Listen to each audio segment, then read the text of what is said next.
Jam on toast! Hey there, welcome to the Jam. I'm Cameron. Today the toast is to Turbo. This review for week 56 of hashtag We Are Movie Club. This week's pick is Charlie's. So the short sell on this one is that a snail is imbued with the magical power to fulfill his dream of being a racing snail. Yeah, that's what I said. I love it. I hated it at first because I was just, what is this joke? It's just so stupid. Can't believe they're doing this. And it was just over the top, like, rubbed in, beat the dead horse at first. Like, they went ahead and killed it right away. They did it on purpose because it works. It was the White Shadow, because the first time it shows up, he's like, they call me White Shadow. He's like, White Shadow, and he shimmies into the darkness. He's like, I can still see you, White Shadow. And now it's funny, but at the time it was like, what are we doing? Why? It's not funny if you have to overemphasize it. And then there's like two other times where he's like, White Shadow! And the third instance of him saying it is really what got me, which I guess makes it officially a running joke. To the point where I was upset that he didn't say it other times. He should have, but instead he says something else weird.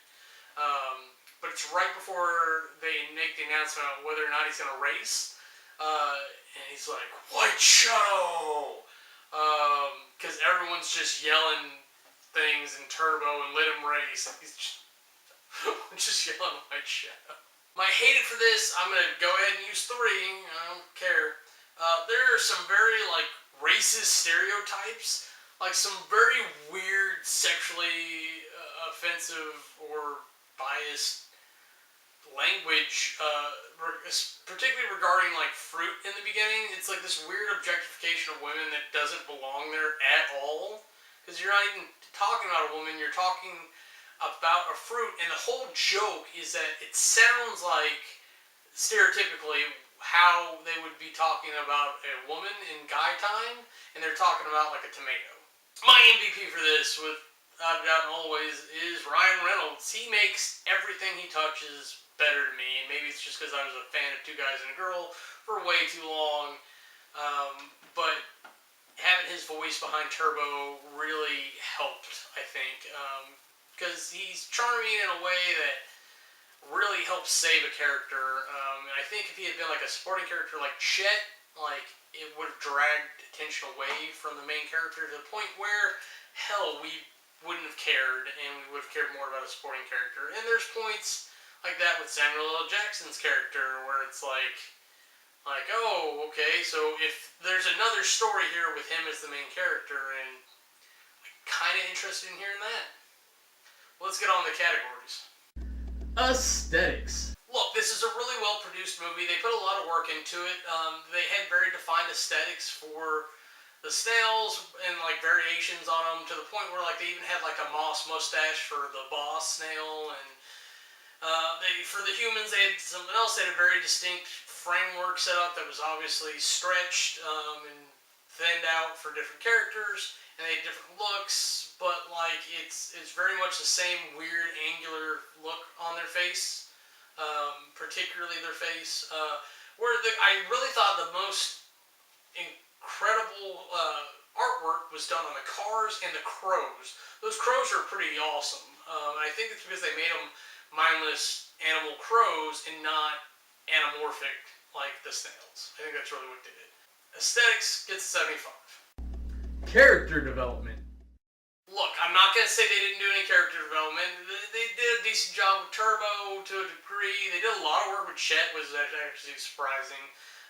Just developing the garden snails themselves, to give a contrast to Turbo, I could understand. They kind of gave the humans all their own thing, but they really shotgunned a lot of them. Just be like, he's the nerdy hobby guy. She's the mean nail salon lady, which is fine. You don't have a lot of time. I get that. But the amount of work that they put into doing the urban snails was kind of offensive, and I thought just poor quality of work.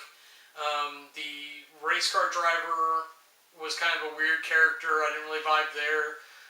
Even the brother who wanted to race Turbo was kind of a weird And then just making like human-snail relationships, and that anyone would actually do that, let alone like the snails and humans would actually be communicating willingly to each other. There's a wide canyon of suspension of disbelief, and mine broke somewhere in there. So the characters kind of fell with me. Character development gets a 70. Storyline. It's weird. It's almost like there's 3 stories, like short stories, that they pieced together for this, and then a 4th one they didn't tell us about, which involves the urban snails, which is fine. You don't need to tell us everything in one movie. I'll be surprised if that spinoff never happens. But like, it's the story of like him being at the garden. It's almost like it's kids' books. It's like 3 kids' books. It's divided up pretty evenly, so you could have your kids watch it in like 3 acts. Pretty straightforward. There's the whole thing where like he's getting to the race, and there's the whole thing where he's at the race, and that's like its own little tale. I could see that being very done on purpose, very marketable. Storyline gets a 70. Compulsion. I didn't enjoy this. I was trying to get some other stuff taken care of too, because I've been behind all week. And I forgot I was watching the movie at one point. I was just like, oh, I'm supposed to be watching this. Whoops. Which is never good. I think if it had just had some minor tweaks and changes, it could have been really well done. I think if we had concentrated on making the snails reflect human community, I think that would have been all it needed right there. It's just snails. You don't have all those weird issues that humans have. We didn't need it. Compulsion gets a 50. Now you've totaled all that up, you get an average of 66.25. For my rep review, I've got to say this is a definition of a cinematic near miss for me personally. It's got all the elements of a good movie. It just doesn't come together when you execute it the way they chose to execute it, and it's just some style points that did not win me over personally. I'm not saying it's a bad movie. I'm not saying it's a failure. I'm just saying it definitely is not for me, and it's not one I would particularly recommend. I'm very interested to see what Charlie has to say about this, because once again, this was a review for #WeAreMovieClub. This week's pick was Charlie's. It's hopefully one that he really likes, and I'm looking forward to seeing what he has to say on the main channel. Looking forward to it, brother. That's it for me. Have a nice day. I am Cameron. If you want to see anything else we're up to, go ahead and click the annotations, and they'll take you to our other channels.